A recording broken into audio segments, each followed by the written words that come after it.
ట్రంప్కు Europe దేశాలు warning ఇస్తున్నాయి. Greenland అంశంలో యూఎస్ఏ విధానంపై మండిపడుతున్నాయి. మిత్ర దేశాలపై 10% అదనపు సుంకం విధించడం అన్యాయమంటూ యూరప్ దేశాలు ఆగ్రహం వ్యక్తం చేస్తున్నాయి. ఫిబ్రవరి నుంచి ట్రంప్ టారిఫ్లు అమల్లోకి రానున్నాయి. ట్రంప్ టారిఫ్ గ్రీన్లాండ్పై ఫ్రాన్స్ ప్రెసిడెంట్ మక్రాన్ అసంతృప్తి వ్యక్తం చేస్తూ ఉన్నారు. టారిఫ్లతో మా నోళ్లు మూయించలేమంటూ కామెంట్ చేశారు. ఇక గ్రీన్లాండ్పై మా విధానం మార్చుకోమంటూ క్లారిటీ ఇచ్చారు. ట్రంప్ వెనక్కు తగ్గకపోతే యూరప్ దేశాల సత్తా చూపిస్తామంటూ కూడా మక్రాన్ దీనికి సంబంధించినటువంటి కామెంట్ అయితే చేశారు. దీనిపై మరిన్ని అప్డేట్స్ దీనికి సంబంధించి మనతో మాట్లాడటానికి పొలిటికల్ అనలిస్ట్ మన్నే కోటేశ్వరరావు గారు మనతో ఉన్నారు. ఇక సిద్ధంగా కోటేశ్వరరావు గారు నమస్తే. కోటేశ్వరరావు గారు నమస్తే. నమస్తే మురళి గారు. ఎస్ ఏంటి యూరప్ దేశాలు ఇప్పుడు నేరుగా రంగంలోకి దిగినటువంటి పరిస్థితి ఉంది. అసలు నిజంగా యూరప్ దేశాలు తలుచుకుంటే ఏం చేయగలవు అనేటువంటి ఒక ప్రశ్న. మొన్నటి వరకు యూరప్ దేశాలన్నీ కూడా మౌనం వహించి సరే మనం ఎందుకు ఈ అంశానికి సంబంధించి జోక్యం చేసుకోవడం అనే ధోరణిలో ఉన్నటువంటి పరిస్థితి ఈ రోజున యూరప్ దేశాలన్నీ కూడా ఒకతాటి మీదకి వచ్చి దూకుడు ప్రదర్శిస్తే ట్రంప్ పరిస్థితి ఏంటి, అసలు యూరప్ తలుచుకుంటే ఏం చేయగలదు అనేటువంటిది మెయిన్ క్వశ్చన్ కూడా రేజ్ అవుతుంది. కోటేశ్వరరావు గారు దానికి సంబంధించి ఏంటి ఎలా చూడాలంటారు? డొనాల్డ్ ట్రంప్ టారిఫ్ యుద్ధాన్ని అదే టారిఫ్ టెర్రరిజం అని కూడా అంటున్నారు. మన దేశం మీద కెనడా, మెక్సికో, లేకపోతే చైనా, ఇతర ప్రపంచ దేశాలన్నింటి మీద ఈ టెర్రరిజానికి పాల్పడినప్పుడు ఐరోపా మీద కూడా అదే పని చేస్తానని చెప్పేసి ప్రకటించాడు. అప్పుడు మౌనంగా ఉండి ఏదో సర్దుబాటు చేసుకున్నాంలే, తెర వెనకాల ఒప్పందాలు కుదుర్చుకున్నాంలే అని ఐరోపా అప్పుడు మౌనంగా ఉంది. ఆ బలహీనతను ఇప్పుడు సొమ్ము చేసుకోవడానికి ట్రంప్ ప్రయత్నిస్తున్నాడు అనేటువంటిది మనకి స్పష్టంగా కనిపిస్తా ఉంది. అందుకని అమెరికా దానికి ప్రాతినిధ్యం వహిస్తున్నటువంటి డొనాల్డ్ ట్రంప్ చర్యలన్నీ కూడా తన మన అనేటువంటి అదేమీ లేదు, శత్రు దేశాలని కూడా ఎవరు లేదు, మన ప్రయోజనాలకు ఎవరు అడ్డుపడినా కానీ దాన్ని సహించేటువంటి స్థితిలో లేరు అనేటువంటిది ఇప్పుడు గ్రీన్లాండ్ విషయంలో ఐరోపా మొత్తాన్నే బెదిరిస్తున్నాడు.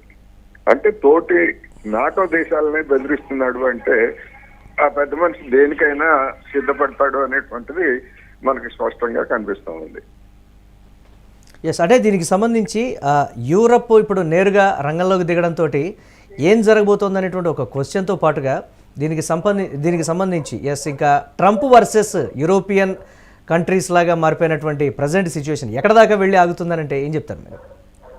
నేను అనుకోవటం ఇప్పుడు డెన్మార్క్ ని సంతృప్తి పరచడానికి మేము కూడా మీతో ఉన్నాము అని చెప్పడానికి చేసినట్టుగా ఉంది తప్ప నిజంగా ట్రంప్ ని లేదా అమెరికాని గట్టిగా వ్యతిరేకించేటువంటి అంత వైరుధ్యానికి అంత వైరానికి ఇప్పుడు ఐరోపా సిద్ధంగా లేదనేది నా అంచనా.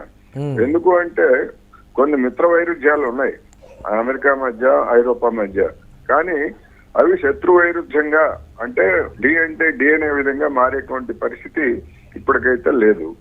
ఎందుకంటే ఐరోపా నుంచి అమెరికా నుంచి దిగుమతి చేసుకునే వాటికంటే ఇతర దేశాల నుంచి ఐరోపా వాళ్ళు దిగుమతి చేసుకుంటున్నారు కనుక కొన్ని అనివార్యమైనటువంటి వస్తువులు అమెరికా నుంచి దిగుమతి చేసుకున్నా వాటి మీద విధించే పన్నులను పే చేయగలిగినటువంటి కెపాసిటీ ఐరోపా దేశాల్లో ఉంది.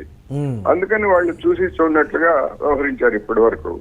ఇప్పుడు ఈ పరిణామాలను బట్టి రేపు ఏ ఐరోపా దేశం మీదైనా లేదా ఏ నాటో దేశం మీదైనా కానీ మాకు ఇది కావాలి, మీరు చేయాలి అని గట్టిగా పట్టుబట్టేట్లయితే అప్పుడు పరిస్థితి ఏమిటనేటువంటిది ఇప్పుడు ఐరోపాలో మదనం జరుగుతూ ఉంది.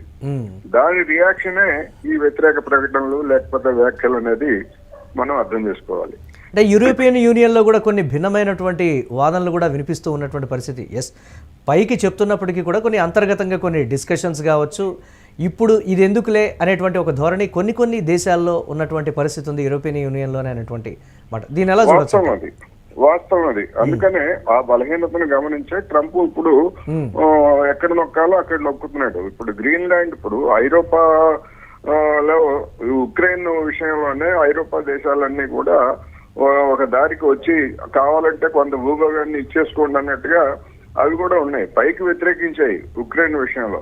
కానీ ఈ గ్రీన్లాండ్ విషయం వచ్చేసరికి ఇది మరీ డెలిబరేట్. అదంటే రష్యా గురించి, రష్యా దురాక్రమణ గురించి వ్యతిరేకించారు, ఖండించారు.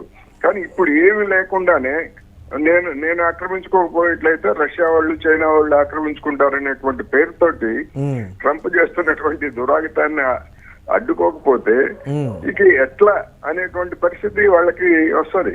అందుకని ఐరోపా సమాజంలో వాళ్ళని కూడా సంతుష్టీకరించాలంటే ఇట్లాంటి కొన్ని ప్రకటనలు చేయాలని చేస్తున్నారు, మొక్కుబడిగా చేస్తున్నారు తప్ప అమెరికా తోటి ఘర్షణకు దిగేటువంటి పరిస్థితి అయితే ఇప్పటికిప్పుడు లేదనేది నా అభిప్రాయం. అంటే ఒకవేళ ముదిరి పాకాన పడితే పరిస్థితి ఏంటనేటువంటి ఒక సందిగ్ధత కూడా వ్యక్తమవుతోంది కదా. ఒకవేళ అటువంటి పరిస్థితి వస్తే డొనాల్డ్ ట్రంప్ కూడా వెనక్కి తగ్గుతాడు. ఎందుకంటే ఇప్పుడు అంతేగాని డి అంటే డి అనేటువంటి పరిస్థితులు ఉండవు, అసలు ఉండవు. బెదిరింపులు, పుష్ అండ్ పుల్స్ బెదిరింపులు, వాళ్ళని వీళ్ళు బెదిరిస్తారు, వీళ్ళు వాళ్ళు బెదిరిస్తారు. ఎందుకు అంటే రష్యా, చైనా ఇవన్నీ కూడా గట్టిగా ఉన్నాయి.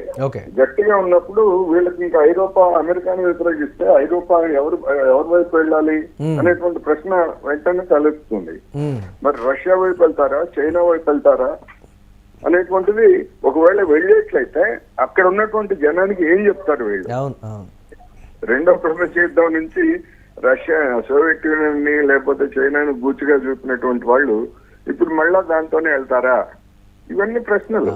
అందుకని అంటే పర్టికులర్ గా యూరోపియన్ యూనియన్ లో ఒక ఫ్రాన్స్ నుంచే ఆ వాయిస్ అనేది రేజ్ అవుతుంది తప్ప మిగతా ఎక్కడా కూడా ఆ స్థాయిలో ఫోర్స్బుల్ వాయిస్ అనేది లేదు అనేటువంటి మరొక మాట కూడా వినపడుతుంది కదా కోటేశ్వరరావు. దాన్ని ఎలా చూడాలి? ఫ్రాన్స్ ఒక ఈ విషయంలోనే కాదు, గతంలో కూడా కొన్ని సందర్భాల్లో తన వాయిస్ ని రైజ్ చేసింది, తన వ్యతిరేకతను వ్యక్తం చేసింది.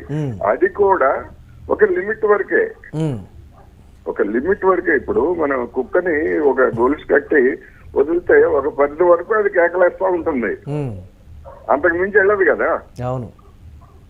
ఫ్రాన్స్ అయినా, జర్మనీ అయినా, బ్రిటన్ మరి అది పూర్తిగా లొంగిపోయింది అమెరికాకి.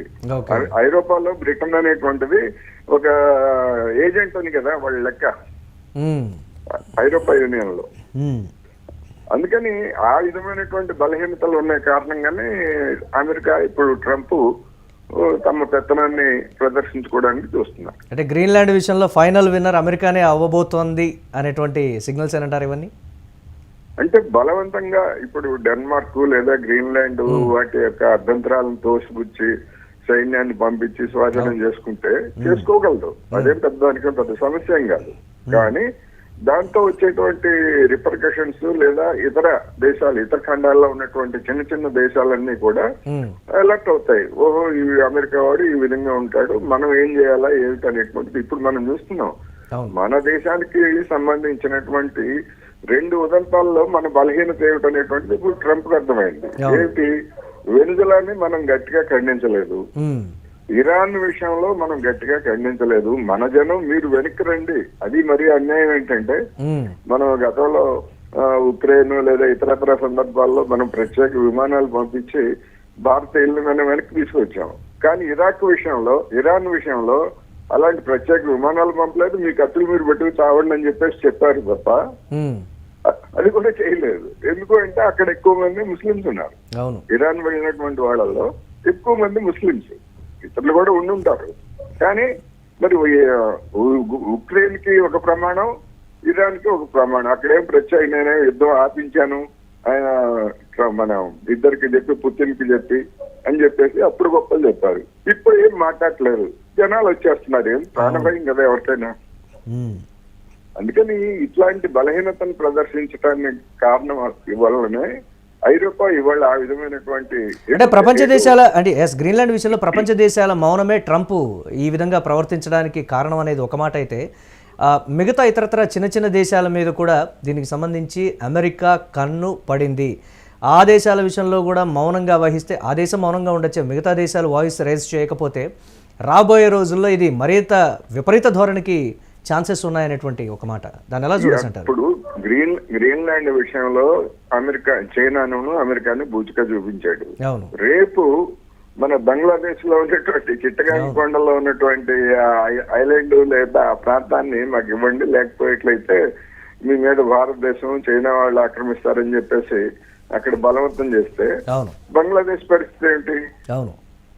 ఇవన్నీ అందుకనే ఇలాంటివి అనేకం ఇప్పటి వరకు ఆలోచనలో లేకపోయినా గానీ ఇటువంటి చర్యలు చూసిన తర్వాత రేపు అట్లా చేస్తే ఏమిటి, ఇట్లా చేస్తే ఏమిటి అనేటువంటి ఆలోచనలు వస్తాయి కదా.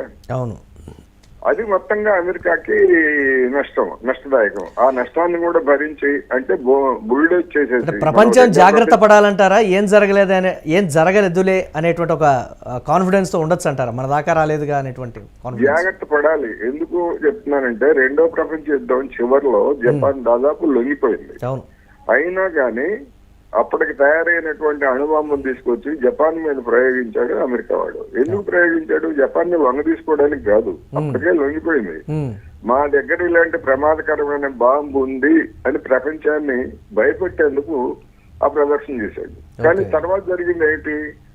మరి ఆ సోవియట్ యూనియన్ కావచ్చు, చైనా కావచ్చు, ఇతర అనేక దేశాలు ఆ అణుబాంబుని తయారు చేసి రా చూసుకుందాం, మా దగ్గర కూడా ఉందని చెప్పేసి అన్నాయి కదా. అవును. అందుకని ఏదైనా ఒక యాక్షన్ జరిగితే దానికి రియాక్షన్ డెఫినెట్ గా ఉంటది. అమెరికా బలహీనతలు ఏమిటో జనానికి తెలుసు, ప్రపంచానికి దాని బలం ఏమిటో కూడా తెలుసు. అందుకని ఇప్పుడు ఒకవేళ మళ్ళా హిట్లర్ మాదిరి ట్రంప్ మారితే అనేటువంటి ఒక నినాదం వస్తోంది, don't praise please raise your voice అని ఒకటి వస్తోంది నినాదం. డెఫినెట్ గా అది ఏ మాత్రం వచ్చినా అది నా అభిప్రాయం ప్రకారం ఏంటంటే ఇంతవరకు అటువంటి నినాదమే లేదు, జీరో అటువంటిది. ఇప్పుడు 1% వచ్చినా గానీ అమెరికాకి దెబ్బ అది. అందుకని అది ఎంత మేరకు వస్తుంది, ఎంత మేరకు రైజ్ చేస్తారనేటువంటిది పక్కన పెట్టేట్లయితే అసలు ఆ ఆలోచన రావడమే ఒక మంచి పరిణామం అనేది నా అభిప్రాయం. Yes right. Thank you Koteswara Rao గారు వాల్యుబుల్ అనాలిసిస్ ఇచ్చినందుకు. ఇక ట్రంప్కి అయితే యూరోప్ దేశాలు వార్నింగ్ అయితే ఇస్తున్నాయి. గ్రీన్లాండ్ అంశంలో అమెరికా విధానంపై అయితే తీవ్రంగా మండిపడుతున్నటువంటి పరిస్థితి అయితే ఉంది. మిత్ర దేశాలపై 10% అదనపు సుంకం విధించడం అన్యాయం అంటూ కూడా ఈ నేపథ్యంలో యూరోప్ దేశాలు ఒక్కతాటి మీదకి వచ్చి తీవ్రమైనటువంటి ఆగ్రహాన్ని వ్యక్తం చేస్తున్నాయి. ఫిబ్రవరి నుంచి అమల్లోకి ట్రంప్ టారిఫ్లు అయితే అక్కడ రాబోతున్నటువంటి పరిస్థితి ఉంది. ఇక ట్రంప్ టారిఫ్, గ్రీన్లాండ్పై ఫ్రాన్స్ ప్రెసిడెంట్ మక్రాన్ అసంతృప్తి అయితే వ్యక్తం చేసినటువంటి పరిస్థితి ఉంది. టారిఫ్లతో మా నోళ్లు మూయించలేవు అని బలమైనటువంటి ఒక కామెంట్ కూడా చేశాడు. గ్రీన్లాండ్పై మా విధానం మార్చుకోమంటూ కూడా తేల్చి చెప్పినటువంటి పరిస్థితి ఉంది. ట్రంప్ వెనక్కి తగ్గకపోతే యూరోప్ దేశాల సత్తా అమెరికాకు చూపిస్తామంటూ కూడా నేరుగా వార్నింగ్ ఇచ్చినటువంటి పరిస్థితి అయితే ఉంది.